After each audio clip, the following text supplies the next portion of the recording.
Hey guys, welcome back to Outside the Shop.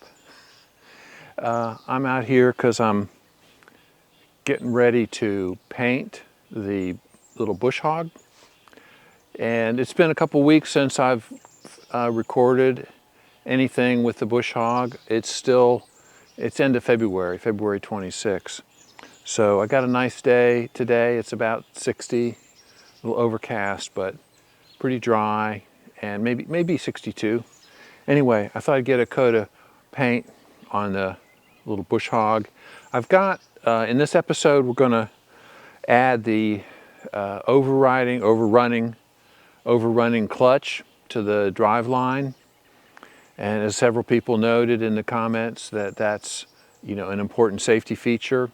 I've never had a PTO like this. All my tractors, and they're not that many. There's four or five of them. They've all had live PTOs, so the PTO never drove the rear axle, totally separate.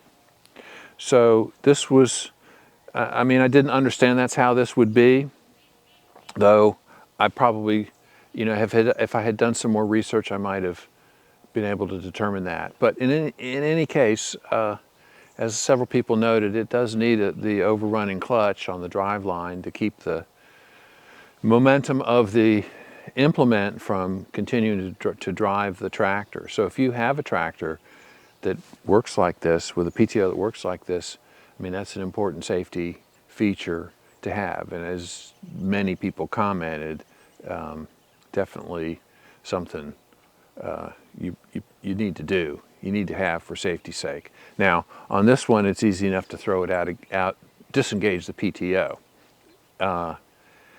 which is what I've done when I was testing it out in one of the earlier videos. But clearly, an overrunning clutch is a good safety factor to have. And I've ordered that, and I've ordered another PTO shaft. So there were a couple comments, and this has been a month or more since the last video on this tractor was up on the channel. And actually probably 6 weeks since the first run of the bush hog and tractor. That was mid-January. Today's February 26th, so it's been 6 weeks since that episode, and you're probably seeing this in, I don't know, sometime in April, probably. There were comments at the time about the overrunning clutch, which, were spot on.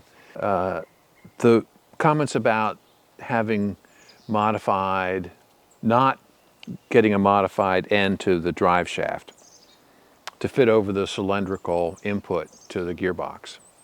And I didn't want to change the drive shaft connection because that's the drive shaft that I use for my PTO generator that goes on my Kubota. And so that would then make that PTO shaft not fit the Kubota, not fit the generator. So I would have had to buy another drive shaft. As it turns out, I'm buying another drive shaft anyway for this tractor. So that's on order, and I should get it, and it'll be in this episode. So after I get this thing painted, we'll let it dry, pull it in the shop, and work on the overrunning clutch, install that, which just fits on the drive shaft. And then also probably have to shorten the PTO shaft. I got the shortest one, I think, that I could find appropriate, but I don't know if it's short enough for here, or it may be. I don't know. So we'll see. I'm going to do some painting since it's a nice day. I've got like 5 cans of this International Harvester white paint. It's expensive, but it's good paint, and it covers well. So I'm figuring I'm going to need 3 or 4 cans. So let's see what it takes.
Alright, I think I've got it pretty well painted. Got basically 3 coats on it almost everywhere, I think. You know, and I'm not trying to do, you know, any kind of a showroom quality job. I'm just trying to get some paint on it, deter rusting. Even though that black primer is excellent for preventing rust, I think this will help some too. I still need to get lock nuts for here and here.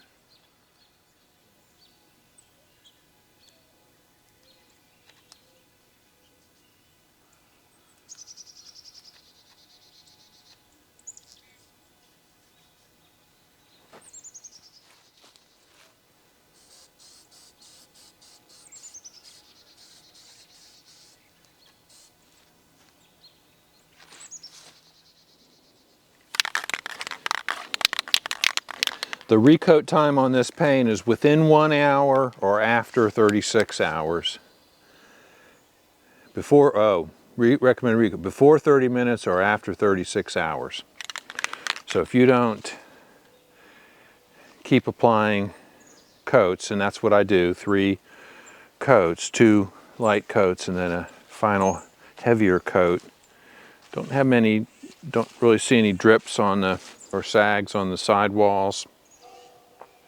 I mean, it's by no means perfect, but it is just a bush hog.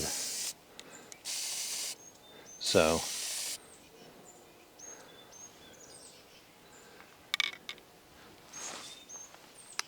good enough for its intended purpose, I think. All right. Well, I was fortunate today is February 26th, and we actually got a decent day. It's about 60 degrees out here now, maybe 62. So it's the first nice day we've had in a while. So I figured I'd go ahead and try to get a coat of paint on it. As they say, make hay while the sun's shining.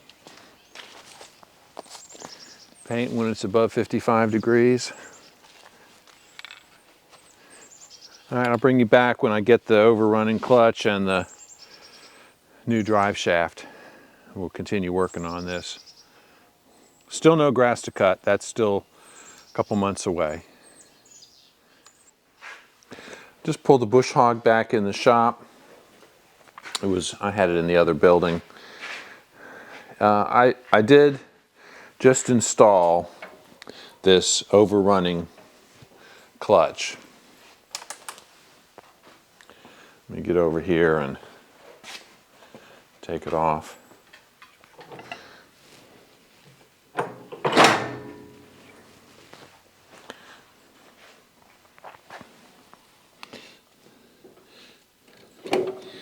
So this is the overrunning clutch.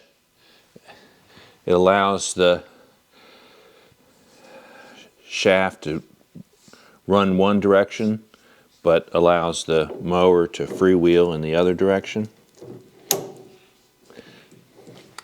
See if I can demonstrate that.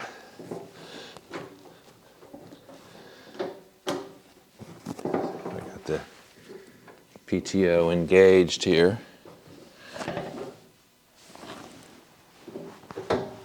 There we go.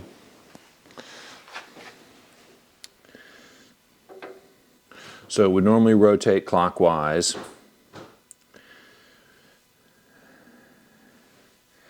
So what it should do is allow clockwise rotation. There we go, see? So if it's spinning clockwise, driving the mower deck, and you stop the tractor, it'll let this continue to spin clockwise without the transmission moving. So that's the overrunning clutch. And as you know, several viewers pointed out, on the older tractors that don't have a live PTO, that's an important safety feature. I've got a new drive shaft as well, so I'm going to fit that. I'm going to have to cut it to length. So we'll go through that process. Take a few minutes, but it should be pretty straightforward. All right, so here's the drive shaft I had been using. And this, of course, as I mentioned in the previous episode, this came from my PTO generator and has female splines at both ends. And that's the reason I installed this adapter.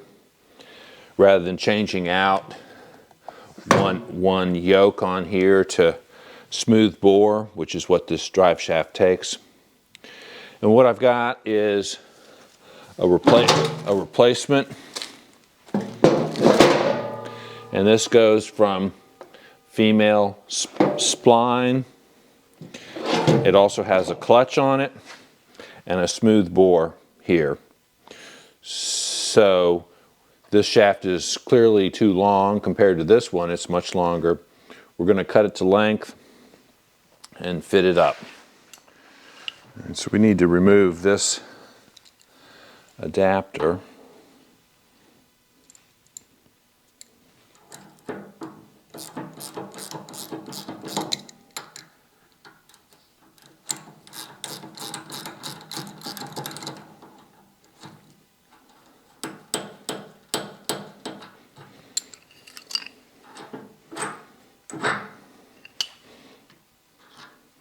I'm going to keep this sleeve, and you may have noticed I made the sleeve shorter than it should have been. I don't know if this will still fit, but we'll keep it here in case it does. Okay, so someone commented, and this has been on an earlier video, that the outside cover, the safety cover, which I was talking about when I installed this, should not spin. It should be, and it's a entanglement reduction or prevention, right? So they give you these chains which you clip around one of the diagonal braces, for example, and it keeps this from spinning, which improves the safety. So I didn't have those chains on this one, which if you're want to be safe, that's what you need to use. So those chains accomplish that. All right, so let's measure the total length here. I think when it's between the locking pins,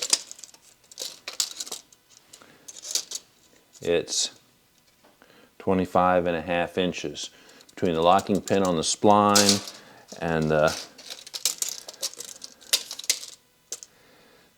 bolt through this drive shaft, it's 25.5 inches. Now it has to collapse to 24 inches or less. And then total length, probably 28 inches. All right, so 25.5 inches between the pins is the operating length. All right, so my current length between the pins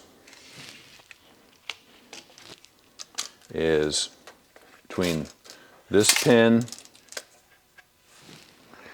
and the shear pin is, approximately 33 inches. So it needs to be reduced by 8 or 9 inches. So we'll take 4.5 inches off of the inside tube and the outside tube.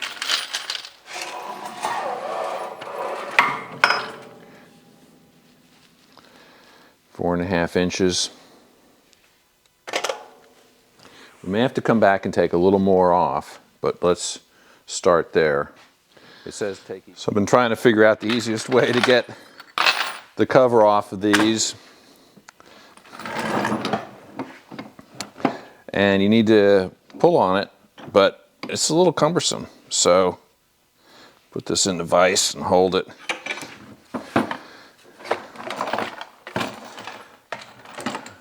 So there's 3 plastic tabs on here that you have to press at the same time. It's clear they don't want it coming apart accidentally.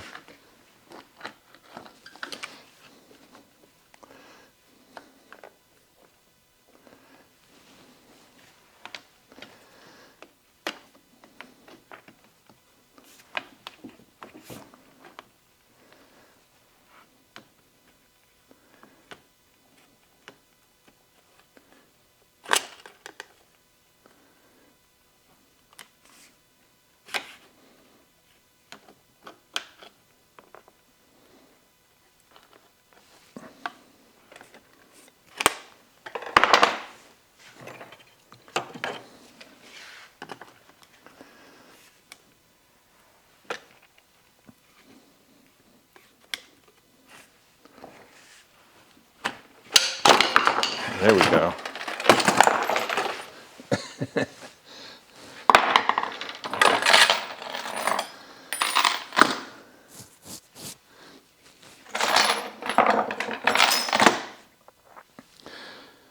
All right, that came apart. Okay.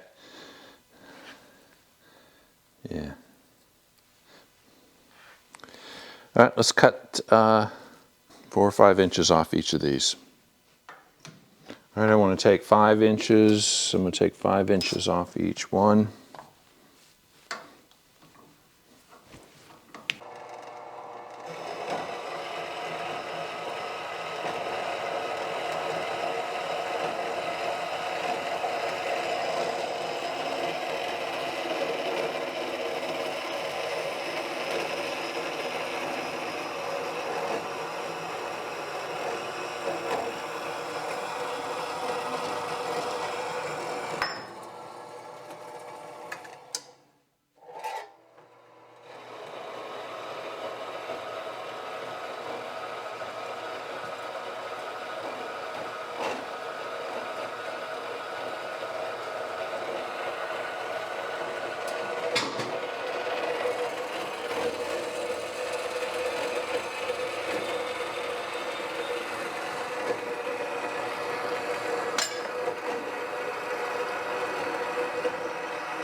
All right, let's real quick fit this up and make sure it works.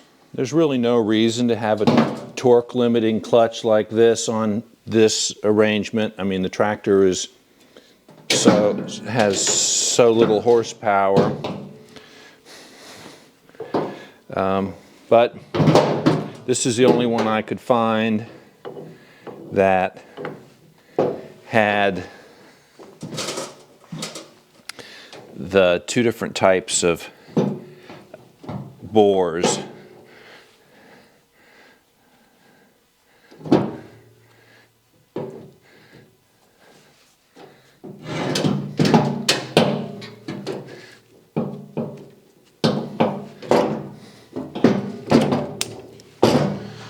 Okay.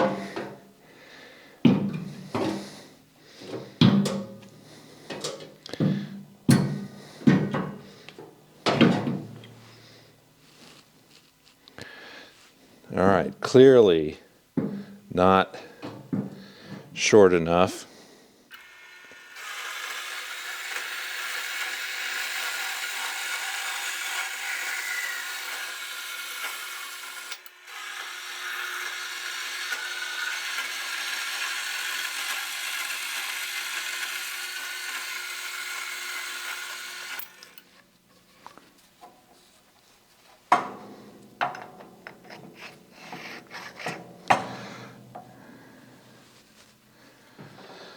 I do think the best approach is to take a little bit off at a time. I'm going to put the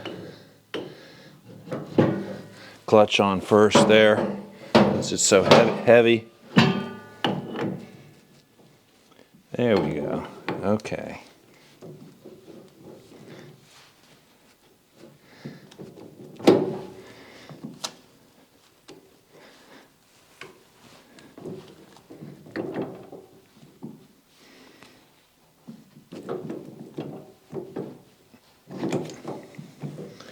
There we go. All right, so we need to shorten the plastic cover to fit here. So the distance between these tabs is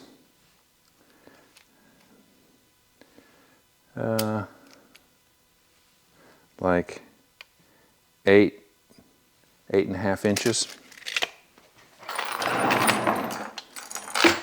So right now, the distance between them is 18.5 inches. So there's 10 inches too long.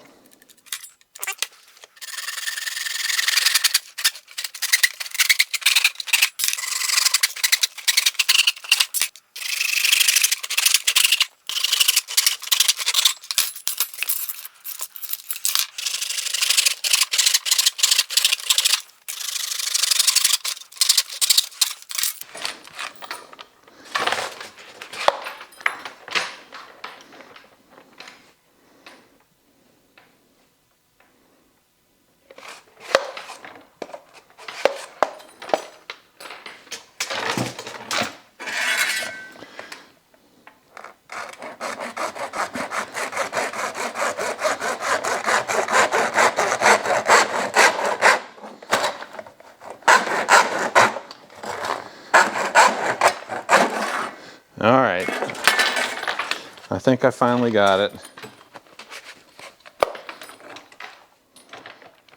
So I spent a lot of time shortening this shaft, primarily because I didn't want to shorten it too much and then have to replace it.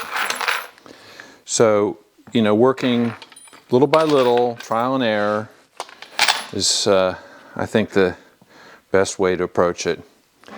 I wish I had been able to buy a shorter shaft and even one without this clutch, because I don't need the clutch. My horsepower is not enough for the clutch to matter. But I couldn't find a cylindrical end shaft. And this one was inexpensive. This was $134 from agrisupply.com. It's also where I got the Overrunning clutch. And it was only $35 or something. Very inexpensive. I've seen drive shafts, similar drive shafts for $200, $300, $400, which just seems, you know, like a lot. So I don't know whether this is cheap because I imagine it's cheap because it's a Chinese import, I'm guessing, right? So, but it will serve my needs, I think, quite well. I mean, it's just a small tractor. My need for the bush hog is somewhat limited here.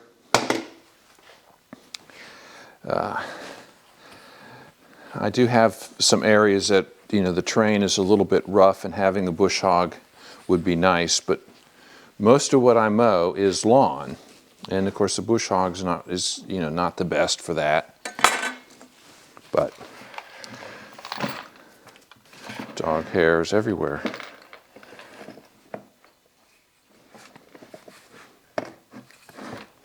There we go.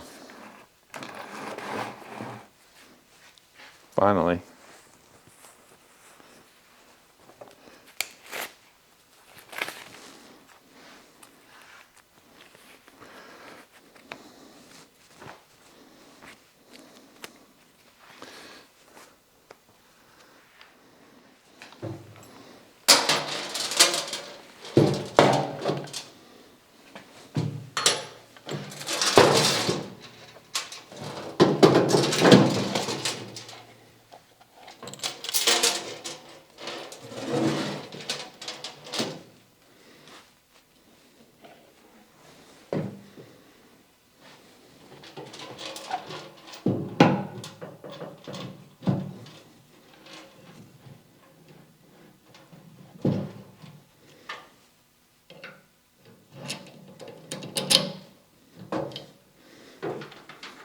All right, so this is a grade 2, 3/8 inch grade 2 bolt.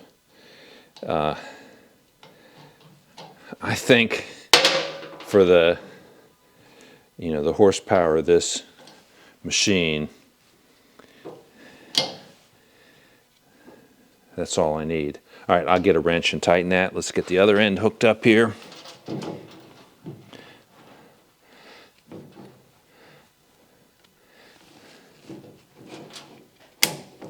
Okay.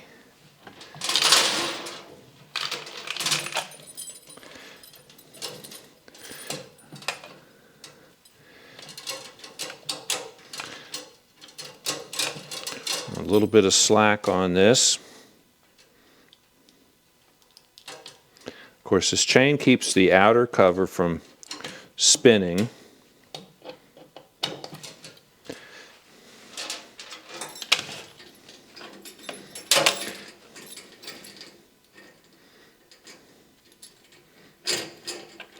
Needs to have a little bit of slack to allow for some, motion, but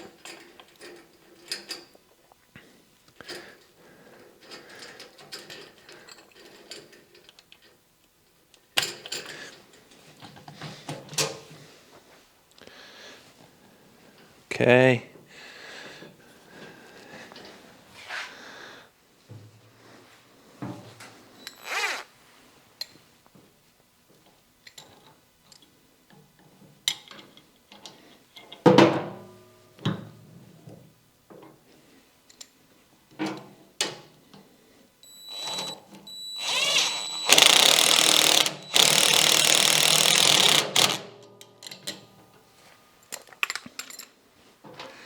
All right, let's start the tractor up and engage the PTO, see how it operates.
That worked exactly as it should.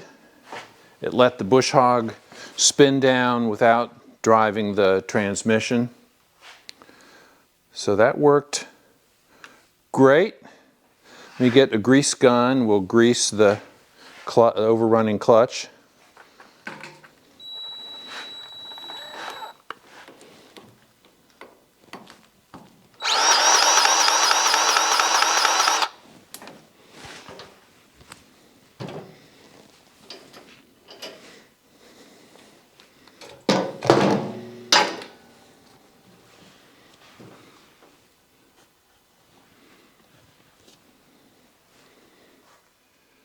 All right, folks, that's going to be it for this episode. Thank you for all the comments about the overrunning clutch. All the tractors I have had, I mean, I don't have that much experience. I have had 4 tractors, have all had live PTOs. So the overrunning clutch is something I didn't know about. So very helpful. I appreciate the comments from the folks that have had more experience with tractors with PTOs like this. Got a new drive shaft.